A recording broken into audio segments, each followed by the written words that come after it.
Imagine a world where a gallon of milk costs $50 in one store and $5 next door. That's the reality fueling a massive smuggling operation on the Iran-Pakistan border, and it's reshaping geopolitics in ways you wouldn't believe. Wow, that's quite a price difference.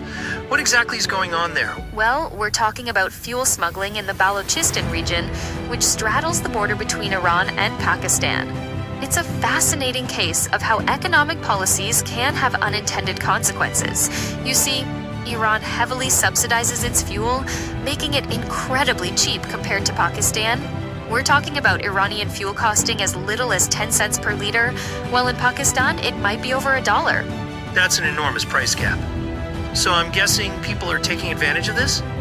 Absolutely. Smugglers are using small trucks, often modified with hidden compartments or extra fuel tanks, to transport gasoline and diesel across the border.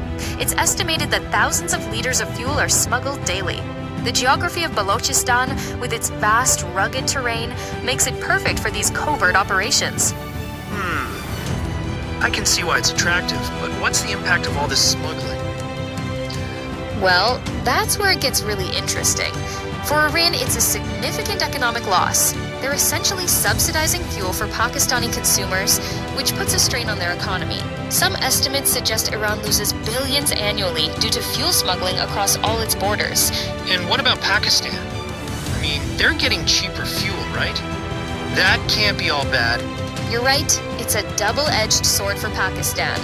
On one hand, the cheap fuel provides some economic relief in Balochistan, one of the country's poorest regions. But on the other hand, it undermines their own fuel market and represents a loss in potential tax revenue. Plus, there are serious security concerns. These smuggling routes can be used for other illicit activities, including drug trafficking and even militant operations. Oh, I see. So it's not just about economics, but national security too. How are the governments responding to this? Both countries have stepped up enforcement efforts. Iran has increased border patrols and implemented stricter fuel rationing.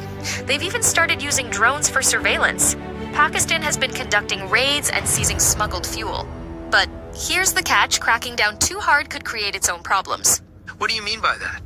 Well, in many border towns, fuel smuggling has become a significant part of the local economy. Many families rely on this illegal trade for their livelihoods. So aggressive enforcement could lead to unemployment